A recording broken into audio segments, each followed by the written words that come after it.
Hola a todos, ¿qué tal? ¿Cómo estáis? Bueno, pues hoy os vengo con una entrevista, la cual, bueno, pues es un documental que he podido ver hace poco, hice una reseña al respecto y tengo conmigo a su director, Juan Luis Deno. ¿Qué tal? ¿Cómo estás? Bien, encantado de hablar contigo. Nada, el placer es mío. Quería empezar sobre todo conociéndote un poco y que me contaras tus inicios en el cine. ¿Por qué decidiste dedicarte a esta profesión? Uf. Esto hace mucho, llevo mucho tiempo en esto, entonces hace mucho. Bueno, yo empecé con la fotografía realmente, pero estoy hablando de hace 30 años, o algo más incluso. Yo llevo con una cámara en la mano desde que tengo 12 años. Luego empecé a investigar en la imagen en movimiento y una cosa llevó a la otra. He hecho televisión, he hecho publicidad, he hecho un poco de todo, la verdad. Y lo del cine, pues hombre, realmente el cine es como, dentro del audiovisual, es como lo que todos queremos siempre hacer, es contar la historia que tú quieres contar. Normalmente cuando trabajas en otro tipo de producciones, pues estás contando lo que quieren otros. Entonces esto siempre pues es lo que uno quiere. Otra cosa es que lo consigas. Claro. Y bueno, también he visto que también te fuiste a Estados Unidos a estudiar, a Maine. Sí, estuve en Maine, sí. Estuve ahí estudiando una época de mi vida. Estudiando, trabajando, una mezcla de las dos cosas, sí, sí. Muy Stephen King eso, ¿no? Su pueblo favorito. Sí, bueno, es el estado donde es su estado donde él ha vivido, donde se ha criado, pero vamos, yo realmente no estuve, yo fui allí por otras razones, porque fue la escuela que encontré, que me admitieron y que yo les admití a ellos. Entonces, es una escuela que en aquel momento tenía bastante prestigio y era bastante complicado entrar. Yo entré de una manera un poco especial, medio trabajando, medio estudiando. Sí, fue una etapa muy formativa, muy interesante. ¿Y qué tal tus aventuras entonces por Estados Unidos? Porque bueno, yo la vez que he ido veo una sociedad completamente diferente. Bueno, de esto hace bastantes años también. Todavía no había sucedido las Torres Gemelas y Estados Unidos era un lugar bastante distinto al que es ahora. Digamos que era más tranquilo, ¿no?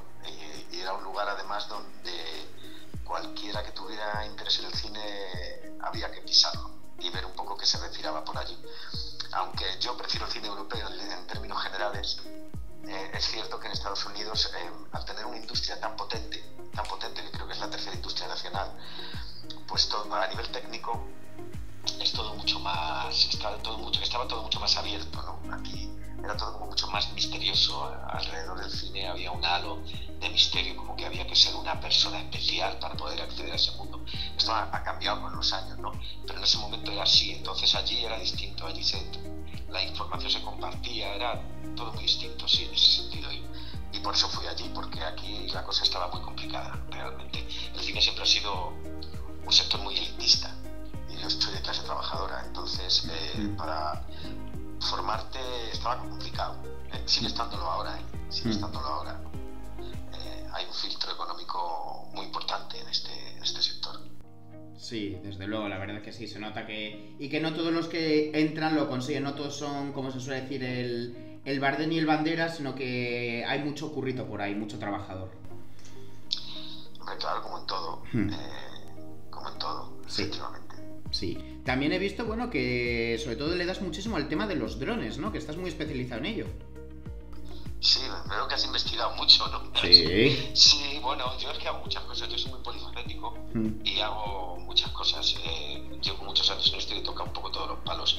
Y hace, pues, ya en el 2016 o por ahí, entré en contacto por otro proyecto que tuve anterior, entré en contacto con el mundo de los drones, yo quería hacer unos planos aéreos y, bueno, pues vi que lo de los drones estaba un poco como empezando en ese momento.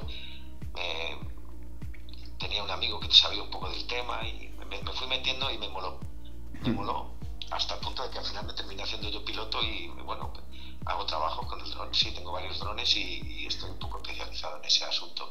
Trabajo en diferentes tipos de producciones y hago cositas con los drones, sí. Qué bien.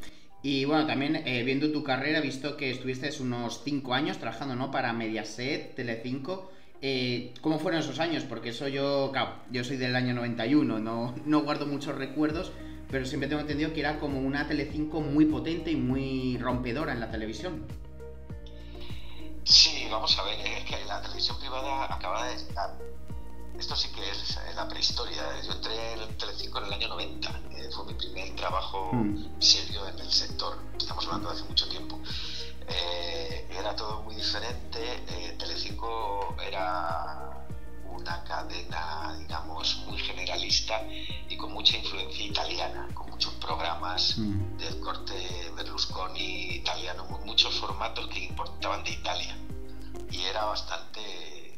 Bueno, ahora también lo es, pero entonces era bastante más cutre todavía. Bueno, lo que pasa es que cuando eres muy joven es un arranque, ¿no? Para mí fueron unos años divertidos. Digamos que aprendí cómo no hay que hacer las cosas bajo mi punto de vista. ¿Sí? Sí, en cierto sentido, sí. Bueno, también los puestos técnicos aportan también cosas, ¿no? Si eres un poco reflexivo, pero digamos, yo desde el primer día que entré allí tenía claro que no iba a estar mucho tiempo. Bueno, unos 5 años hasta el 95, ¿no? Sí, son años, sí, son años de formación, un poco sí. De disfrutar lo que es tener un trabajo un poco medio en condiciones, pero que si te quedas ahí mucho tiempo, yo tenía la sensación de que me iba embruteciendo, ¿no? Ya. Y es como trabajar en una fábrica de montaje en cadena o algo así, ¿no? La creatividad brillaba por su ausencia y era todo muy mecánico.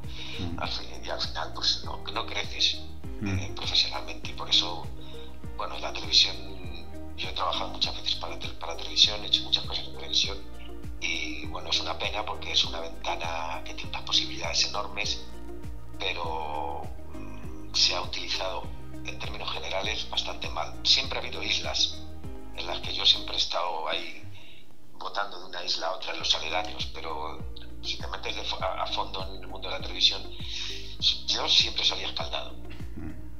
Sí, no, pero lo que tú dices, al menos aprendes aunque sea metodología, cómo se hacen las cosas o cómo no deberían hacerse también. Sí, bastante, porque se corre mucho. El principal problema de la televisión es la prisa. Y la prisa es enemigo de la creatividad, eso está claro. Desde luego. Bueno, también he visto que hasta el año 2003 fuiste freelance, pero en el 2004 entraste en Elegant Mob, ¿no? Bueno, eso fue una etapa en la que tuvimos una productora entre varios socios y duró bastante tiempo. Se la llevó por delante la crisis del 2010. Y sí, ahí hicimos un montón de documentales para televisión. Bueno, yo podría decir lo que fue una etapa dorada, lo que pasa es que luego llegó la crisis y allí hubo muchas productoras que tuvimos que cerrar y tal, ¿no? Entre ellas esta productora que tenía con Javier y con Estefan Grueso. Y sí, esto fue una época muy buena, la verdad. Nos dedicábamos en exclusiva a esto. Hacíamos muchos documentales, hicimos, 14 o 15 documentales en esos años. Y sí, estuvo bien. Eso fue el mejor, yo creo que ha sido la mejor etapa de mi vida en cuanto a producción, ¿no? Porque luego, cuando sales otra vez y estás solo, es complicado sacar adelante los proyectos. Entonces ya, hablando directamente metiéndonos ya en materia, que es el documental sobre el padre Llanos, quiero empezar por, ¿de dónde surge la idea de hacer este documental? Bueno, yo tengo un vínculo emocional con los barrios periféricos de Madrid. Yo me he criado en los barrios periféricos. Yo soy criado entre Carabanchel, Orcasitas y San Fermín, que son barrios que tenían mucha influencia de lo que estaba pasando en Vallecas y en el Pozo del Tío Raimundo, ¿no? Digamos que la onda de lo que venía del Pozo llegaba a todos los barrios y siempre tuve información de lo que sucedía allí, ¿no? Siempre fue un punto de referencia, ¿no? Un lugar un poco mítico, ¿no? Que conocíamos en todos los barrios periféricos. Luego, con los años me fui interesando en hablar del tema de la cooperación y esa etapa tan interesante que se recoge en parte en el documental, en la que la gente cooperaba. y siempre me interesó. Además, en el mundo de la cooperación están las cooperativas, valga la redundancia, que fueron una referencia en España, las cooperativas que se montaron en Vallecas y en concreto en El Pozo. Una parte de ellas impulsada por Llanos. Y me interesaba mucho eso, pero me encontraba con Llanos constantemente cuando investigaba. Entonces hubo un momento en que me di cuenta de que contar la historia a través de un personaje tan potente como es José María de Llanos, que tiene ese arco de transformación tan bestial, que es oro puro para cualquier narrador, era la mejor manera de contar la historia, de hablar de las cosas que yo quería hablar. Entonces fue como un encuentro y al final decidí incorporarlo de esa manera tan importante a la película. Una cosa que a mí me gustan mucho los documentales es sobre todo el nombre, porque tiene que resumir muy bien todo. En este caso se llama Un hombre sin miedo. ¿Por qué elegiste ese nombre? Pues porque es que la característica que más llama la atención de José María de Llanos es la valentía, sin ninguna duda. O sea, es que es una detrás de otra. A medida que vas investigando en su vida te vas encontrando con que se dejaba llevar por la pulsión que tenía por cambiar las cosas y no tenía miedo a nada, cosa que era bastante llamativo, sobre todo en aquella época en la que reinaba el miedo en España. Y él no tenía miedo. Yo creo que eso a mí me ha quedado bastante claro, vamos. Entonces, pues sinceramente ahora mismo no recuerdo el momento en que decidí que ese era el nombre de la película. Bueno, es un nombre que tiene también tirón, ¿no? El miedo es un factor determinante para cualquier cosa en la vida. Si conseguimos superar el miedo podemos llegar casi a cualquier lado, y ya en colectivo no te quiero ni contar. Entonces me parecía que estuviera la palabra miedo en el título era importante y bueno, es la característica fundamental de este hombre, creo. Claro, no, sobre todo como cuando dice en un momento del documental que decide hacerle un feo a Franco no asistiendo y darle la mano, que digo, hombre, muchas narices tienes que echarle para hacerle un feo a un señor así, la verdad, en ese momento. Sí, así era Llanos. Tenía un pronto que también le trajo sus problemas. Lo que pasa es que como tenía esa capacidad luego también para pedir perdón, pero tenía un pronto bastante irático, ¿no? Tenía esa mezcla de cosas, ¿no? Tan humana por otro lado, ¿no? Sí. Y se dejaba llevar por ello. Y cuando le pasaban estas cosas, yo en cierto modo me identifico con eso. A mí me pasan ese tipo de cosas, ¿no? Que tienes unos prontos que a veces dices, joder, me van a traer problemas, pero hay momentos en los que no te puedes resistir a hacer lo que crees que tienes que hacer y a dejarte llevar por lo que tú crees que es correcto, ¿no? Y sí, ese es un episodio curioso, ¿no? Luego tuvo que dar explicaciones, lógicamente, pero bueno, no le importaba. Creo que no le importó mucho. Claro. Hablando de, bueno, el documental, pues ha habido una gran cantidad de imágenes de archivo, algunos vídeos. ¿Cómo ha sido la labor de encontrar pues tanta foto y tantos vídeos? Pues ha sido muy prolija y muy lenta. Ha habido que tener mucha paciencia para reunir todo ese material. Ahí hemos trabajado codo con codo Jorge Río y yo. Hemos visitado muchos archivos familiares también, aparte de oficiales.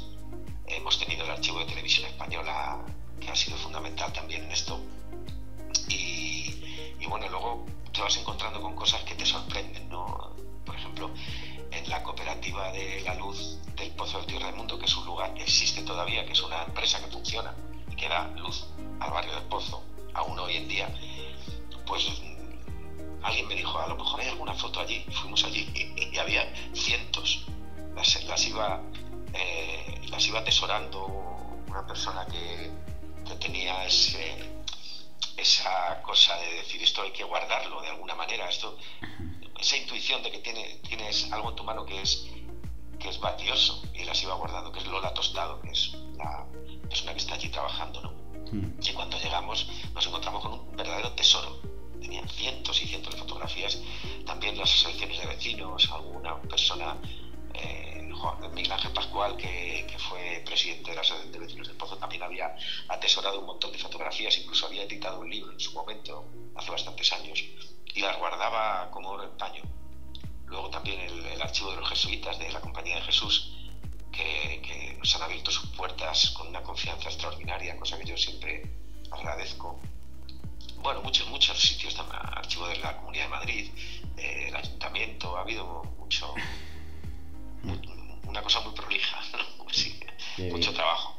Qué bien. Y bueno, también no puede ser un documental sin los testimonios, y es que habéis encontrado muchísimos vecinos, gente que trabajó con él. Ha sido complicado encontrarles, sobre todo, pues, imagino que a las personas que fueron niños en la peor época del Pozo. Bueno, no, es cuestión de tomártelo con tranquilidad y hablar con la gente y vas preguntando a uno, otro te lleva a otro, otro te lleva a otro, otro te lleva a otro. No fue complicado, fue lento, porque tienes que esperar a que la gente te regale su tiempo, no puedes ir. Esto pasa mucho en la televisión, ya como se hablaba antes de la televisión, que la televisión vas corriendo, pretendiendo que todo el mundo se adapte a ti, y eso al final hace que las cosas salgan siempre mal. Entonces nosotros no lo hemos hecho así, hemos dado tiempo a las cosas y tiene que dar tiempo.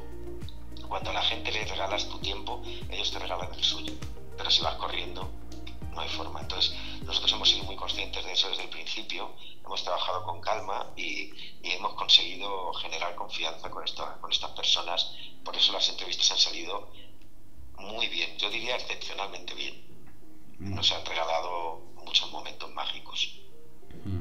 También, bueno, hay una señora que a mí me parece un acierto meterla, que es la única que le mete un poco de caña, la que dice que tenía monaguillas, pero no eran del todo monaguillas, porque eran solo ayudantas, pero eso. Entonces, me gusta esta decisión de meter a alguien, sobre todo para quizás humanizarlo un poco, decir, oye, que no era perfecto, que también tenía sus cosas, y poner a alguien como un poquito en contra, no en contra, pero un poquitín, ¿no? Hombre, nosotros, yo en concreto siempre tuve desde el principio muy claro que no quería hacer una geografía de José María de Llanos, ni de José María de Llanos ni de nadie. Eso de santificar a un personaje, por muy religioso que fuera en su momento. Entonces, había si es que además lo interesante de Llanos es ese carácter tan poliédrico, esas caras tan distintas, esa tridimensionalidad, que en el fondo es que eso es lo más humano que hay. No hay nadie que sea plano, nadie. Y cuando entras en profundidad en analizar cualquier personaje, empiezas a ver las luces y las sombras, y es que en la vida todo tiene luces y sombras. Entonces hay que contar las cosas con luces y sombras. No es que sea un retrato fidedigno exacto, pero tiene que tener luces y sombras. Una narración tiene que tener luces y sombras, si no es un aburrimiento. Entonces yo siempre lo he tenido claro. Angelines, que es la persona a la que tú te refieres, es una persona súper especial. Yo cuando la conocí me di cuenta enseguida. Tiene una manera de expresarse, es una persona que es humilde, viene del pueblo, llano, trabajadora, y que se ha criado en el Pozo, y además ella lo dice mucho, que ella es como es gracias a haberse criado en el Pozo. Entonces es una mezcla también, Angelina, muy especial, ¿no? Y la mirada que tiene ella, que yo creo que coincide con otras miradas, ¿no? Porque no hay que olvidar que por el Pozo pasaron miles de personas. Entonces podrían haber sido otras las que hubiéramos entrevistado, ¿no? Pero yo creo que la esencia se ha recogido. Y Angelines tenía una mirada muy, muy, muy concreta, muy especial, ¿no? Que es eso, mirar las luces y las sombras. Entonces, claro, equilibra bastante la narración. No solo ella, algunos más. Claro. También, bueno, hay una cosa que a mí nunca me gusta de los documentales, es cuando deciden meter al famoso, ¿no? Un famoso que es un poco como el gancho y que se relaciona poco con el documental. ¿Tú no tuviste, a lo mejor, la tentación de meter un famoso, algún, no sé, actor, cantante del Pozo, que digas, anda, mira, si viene este, podemos ganar un par de visitas más, o de ayudas más, o de lo que sea? No, a mí no se me ha pasado eso por la cabeza en ningún momento, ni a nadie del equipo, ni al productor, ni nada. No, para nada, no. Este documental no iba por ahí. A ver, si tú quieres enganchar al espectador, tienes que utilizar recursos narrativos. Eso de meter un famoso es lo facilón. Eso es que me recuerda a la época de Telecinco, ¿sabes? Eso es lo facilón, el famoseo, ¿no? Pero eso no, ahí, eso no consiste. O sea, ¿dónde vas con eso? Realmente, bueno, pues es un instrumento de venta. Yo supongo que a nivel de producción y de distribución, en un momento determinado puede ayudarte algo. Pero yo creo que lo que pierdes es mucho más que lo que ganas. Entonces, no, en ningún momento se nos ha pasado por la cabeza utilizar algo así para nada, porque tú, si quieres enganchar al espectador a nivel narrativo, lo que tienes que utilizar es recursos narrativos. que son los que se han utilizado, y hay muchas maneras de hacerlo, sin recurrir a poner ahí a un famosete. Sí. Claro, desde luego. Es devaluar el trabajo, bajo mi punto de vista. Bueno, está bien.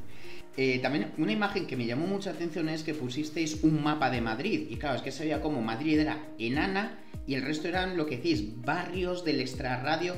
¿No te da un poco de, digamos, vértigo ver con los años lo mucho que ha crecido Madrid y que ha alcanzado pues todo eso, toda la zona de El Pozo, Vallecas, Aravaca? O sea, que ha crecido de una manera impresionante y ya no son barrios del extrarradio, es Madrid. Bueno, Madrid son barrios del extrarradio, lo que pasa es que obviamente tienen metro, autobús, no hay nadie viviendo en chabolas en esas zonas que me estás hablando tú, pero bueno, aún así, ahí está la Cañada Real. En España hay núcleos de miseria bien grandes y bien numerosos, por ejemplo, zonas rurales donde hay jornaleros y jornaleras que vienen de otros países a recogernos la fresa o las judías o a recogernos los tomates en Almería, en Huelva, y viven en lugares parecidos a lo que era El Pozo. Eso no ha desaparecido. Es cierto que Madrid ha cambiado muchísimo, hemos mejorado, sería absurdo decir otra cosa, pero mucho cuidado porque la desigualdad sigue ahí, ha mudado digamos, de camisa, pero sigue estando ahí. Y ya sabemos lo que está pasando en Madrid, ¿no? Hay un Madrid centro que se ha convertido en algo de plástico, una especie de parque temático para ricos y extranjeros. Y luego hay otro Madrid, que es el Madrid que a mí me interesa, desde luego, que es el Madrid de los barrios, donde pasan cosas, donde todavía entras al bar y se acuerdan de cómo tomas el café, y te conocen, y donde hay todavía una vida de barrio. Eso hay que preservarlo y hay que reivindicarlo, porque es lo humano. Lo otro al final dará mucho dinero, que yo no lo dudo, pero se está cargando Madrid, yo lo tengo clarísimo.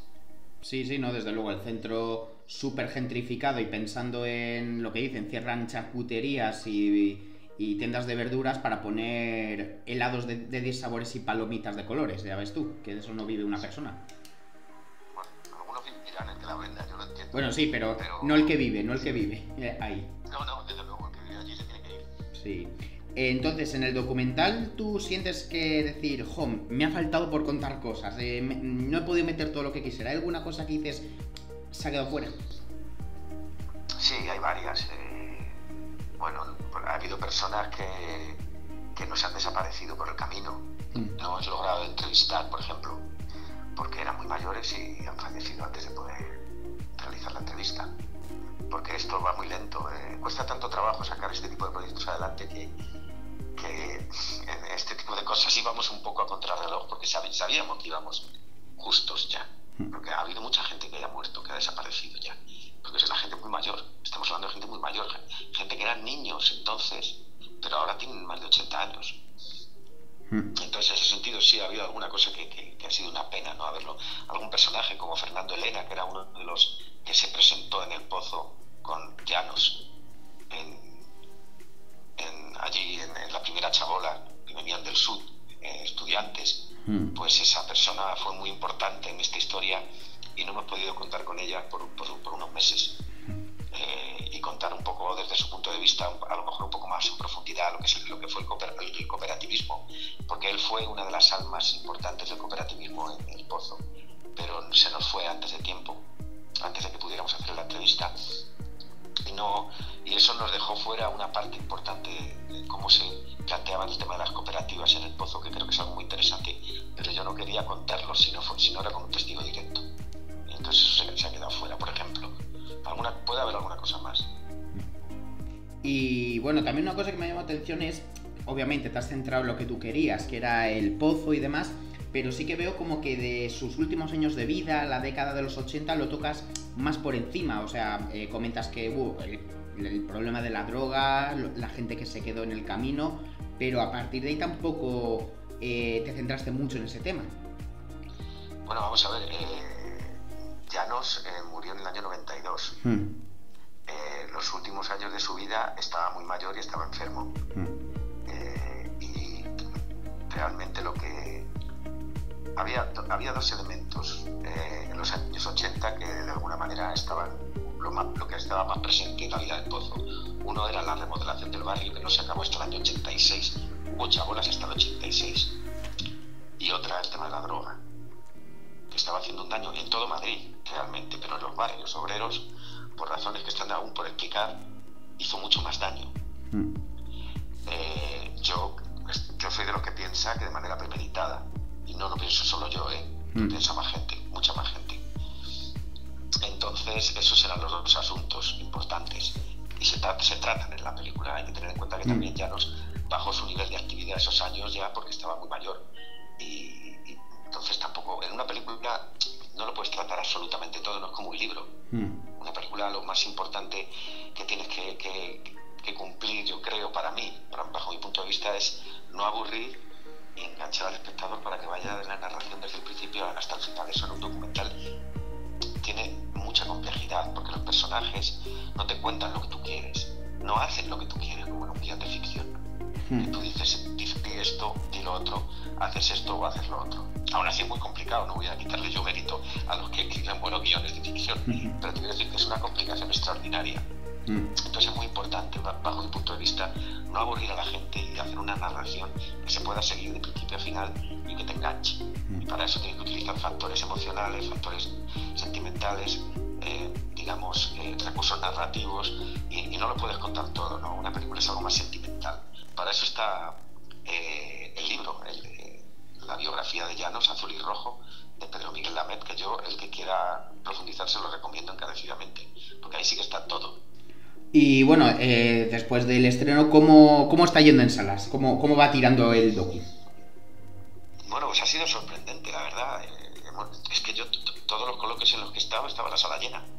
Y luego hemos estado en Valladolid, en sitios, y no estaba llena, pero había un montón de gente en un lugar que realmente, no, geográficamente no hay un vínculo. Luego hay un vínculo porque parece que no, pero hay un público bastante numeroso interesado en temas de memoria histórica. Y luego también el tema de los barrios moviliza, claro, es que por los barrios periféricos de Madrid aquí somos, yo diría, cientos de miles de personas que nos hemos criado en esos barrios y que sabemos de lo que están hablando en la película. Entonces tiene interés, hay un público numeroso e interesante, pero está yendo bien. Hombre, es un documental, los documentales tienen difícil encaje en el cine, en las salas de cine, y está siendo complicado en ese sentido, ¿no? Pero bueno, está yendo mucho mejor todavía de lo que podríamos esperar en principio. Sí. No, además fuiste hace poco al cine Zoco de Majadahonda, que bueno, también es un cine sacado por vecinos.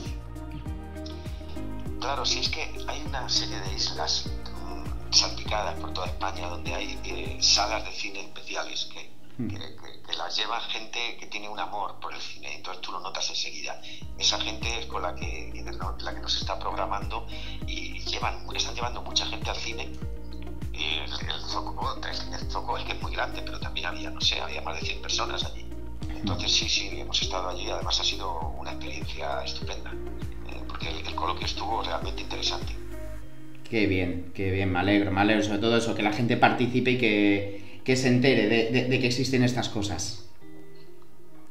Sí, claro, es que eso es lo que queremos los directores, que se vea la película. Luego te puede gustar o no, pero sí, que se vea. Y que se hable después, que haya un coloquio y que sepan dónde pueden ir a verlo. Sí. En eso estamos. Muy bien, tenemos ya las dos últimas preguntas, ¿vale? Esta es un poco genérica, porque he visto que tú has hecho muchísimos documentales, y es, ¿a ti qué te genera el género documental? Pues mira, para mí es como una especie de viaje, ¿no? Tú cuando haces un viaje te transformas, y a mí me pasa eso. Yo no tengo ningún discurso que darle al mundo ni nada. Yo, de repente hay algo que me asombra, me llama mi atención y me zambullo ahí. Entonces una vez que me zambullo ahí, lo que hago es como un traductor, yo cojo eso y lo convierto en una historia, ¿no? Entonces el proceso es lo que a mí me atrae, el proceso que te enriquece tanto, que cuando lo acabas eres distinto, has aprendido un montón de cosas y has vivido un montón de cosas. Esto es, yo creo que también lo puede uno vivir haciendo una ficción. O sea, no es exclusivo del documental, pero esta es la razón por la que yo hago películas. Luego cada uno tiene sus maneras de mirar esto, pero esta es la manera mía. Entonces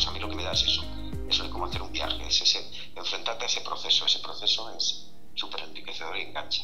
Muy bien.